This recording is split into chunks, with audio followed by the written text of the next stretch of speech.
Welcome to Dhatri news. ఈరోజు మనతో పాటు సూలూరుపేట నియోజకవర్గం తెలుగుదేశం పార్టీ జనసేన ఉమ్మడి అభ్యర్థి నెలవల విజయశ్రీ గారు ఉన్నారు.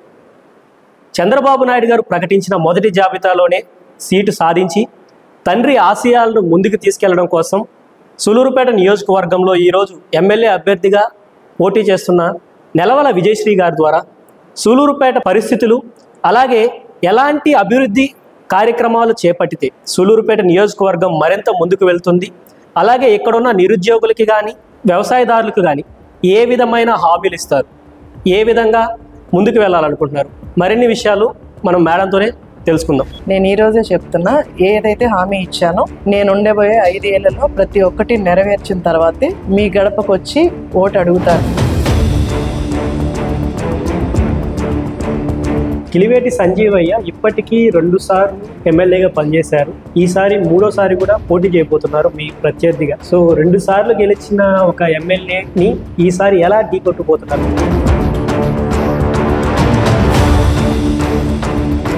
అధికార పార్టీకి వచ్చిన మెజారిటీ కన్నా అత్యధిక మెజారిటీ సాధించుకొని మా అధినాయకుడు చంద్రబాబు నాయుడు గారికి అంకితం ఇస్తాను.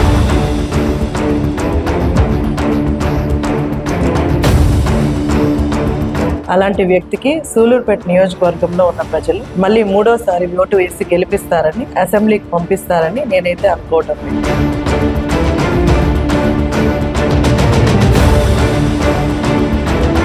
ప్రధానంగా నిరుద్యోగ సమస్య అన్నారు కదా. శ్రీ సిటీస్ అలాగే మాంబట్టు, మేనకొరు ఇక్కడ ఇన్ని సెడ్జులు ఉన్నాయి. ఇన్ని సెడ్జులు ఉన్నా కూడా ఎందుకు నిరుద్యోగం ఎక్కువైంది మేడం సూలూరుపేట నియోజకవర్గంలో?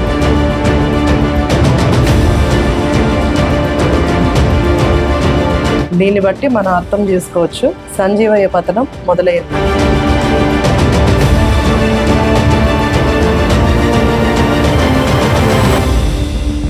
నమస్కారం మేడం. మీరు వృత్తిపరంగా డాక్టర్ వృత్తి నుంచి ఈరోజు రాజకీయాల్లోకి వచ్చారు.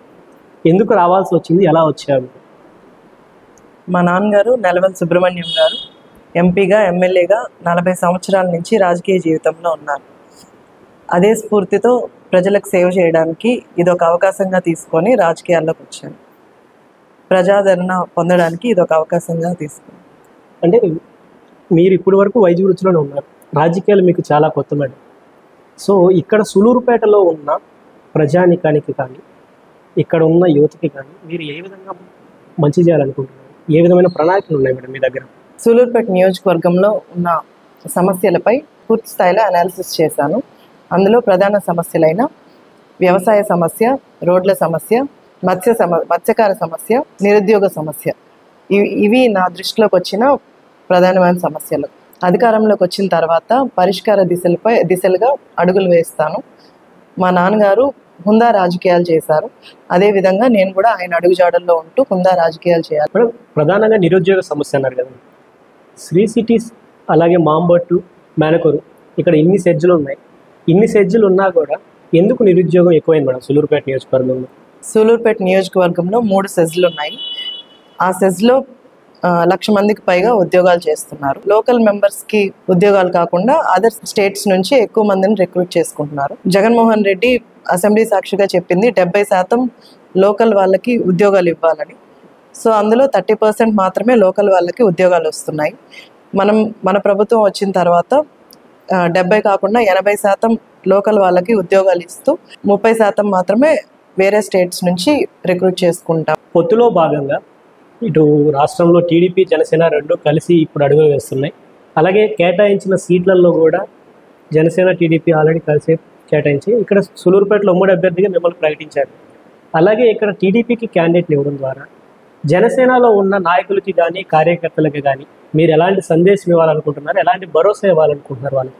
ఈరోజు ప్రభుత్వ స్థాపనలో తెలుగుదేశం, జనసేన 2 ఎలాగైతే కలిసి వెళ్తున్నాయో నియోజకవర్గంలో కూడా తెలుగుదేశం కార్యకర్తలు అలాగే జనసేన కార్యకర్తలు ఇద్దరు సమపాలనలో నడిస్తేనే అత్యధిక మెజారిటీ ఎక్కువ తెచ్చుకునే అవకాశం ఉంటుంది. రేపు అధికారంలోకి వచ్చిన తర్వాత కష్టపడ్డ ప్రతి ఒక్క తెలుగుదేశం, జనసేన కార్యకర్తలకి వాళ్ళ ఇంటి మనిషిలాగా ప్రతి సమస్యలను నేను ముందుండి వాళ్ళకి న్యాయం చేసేలా చూస్తాను. అంతేకాకుండా గెలిచిన తర్వాత ప్రతి కార్యకర్తకి ప్రతి నాయకుడికి మంచి స్థానం కల్పిస్తానని, పార్టీలో కానీ ప్రభుత్వంలో కానీ వాళ్ళని భాగస్వాములు చేయడంలో నేను కంకణం కట్టుకొని ముందడుగు వేస్తాను. ఇప్పుడు కిలివేటి సంజీవయ్య ఇప్పటికీ 2 సార్లు ఎమ్మెల్యేగా పనిచేశారు. ఈసారి 3వ సారి కూడా పోటీ చేయబోతున్నారు మీ ప్రత్యర్థిగా. సో 2 సార్లు గెలిచిన ఒక ఎమ్మెల్యేని ఈసారి ఎలా ఢీకొట్టుపోతున్నారు? నియోజకవర్గ ప్రజలు గత 10 సంవత్సరాలుగా కిలివేటి సంజీవయ్య గారు ఏం చేశారో, ఎలా పరిపాలించారో చూశారు.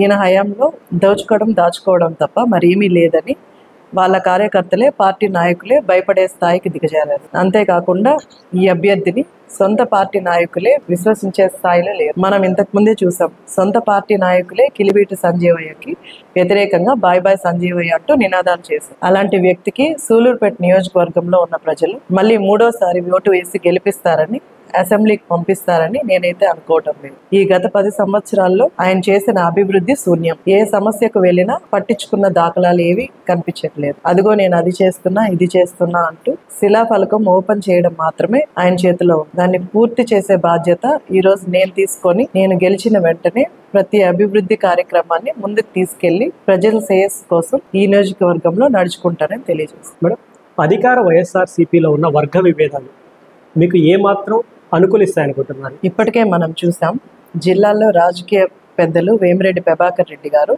చంద్రబాబు నాయుడు గారి సమక్షంలో పార్టీలో చేరడం, ఆయన ద్వారా ఉన్న ఉమ్మడి 10 నియోజకవర్గాల్లో కార్యకర్తలు గాని, రాజకీయ నాయకులు గాని చంద్రబాబు నాయుడు హయాంలో సమక్షంలో పార్టీలో చేరారు. అదే విధంగా ఈ రోజు సూలూరుపేట నియోజకవర్గంలో కూడా అధికార పార్టీ ఎమ్మెల్యే చేసిన పనులు నచ్చక, ఆయన ప్రవర్తన నచ్చక, ఆయన వల్ల నియోజకవర్గానికి గాని ఎలాంటి లాభం లేదని నేను భావించి ఈ రోజు వైఎస్ఆర్సీపీ నాయకులు గాని, కార్యకర్తలు గాని వందలాదిగా తరలి వచ్చి ఈ రోజు నా సమక్షంలో అయితేనేమి, పార్టీ పెద్దల సమక్షంలో అయితేనేమి ఈ రోజు తెలుగుదేశం పార్టీలో జాయిన్ అవుతున్నారు. దీన్ని బట్టి మనం అర్థం చేసుకోవచ్చు సంజీవయ్య పతనం మొదలైందని. ఈసారి జరగబోయే ఎలక్షన్స్ లో మంచి మెజారిటీతో గెలిచి ఉన్న ప్రజల సమస్యలు గాని, నాయకుల కార్యకర్తల సమస్యలు గాని నా సమస్యలుగా భావించి ముందుగా అడుగులేస్తానని, అలాగే నన్ను గెలిపించిన ప్రతి ఒక్కరికి కూడా నేను ఈ రోజే చెప్తున్నా, ఏదైతే హామీ ఇచ్చానో నేను ఉండబోయే 5 ఏళ్లలో ప్రతి ఒక్కటి నెరవేర్చిన తర్వాతే మీ గడపకు వచ్చి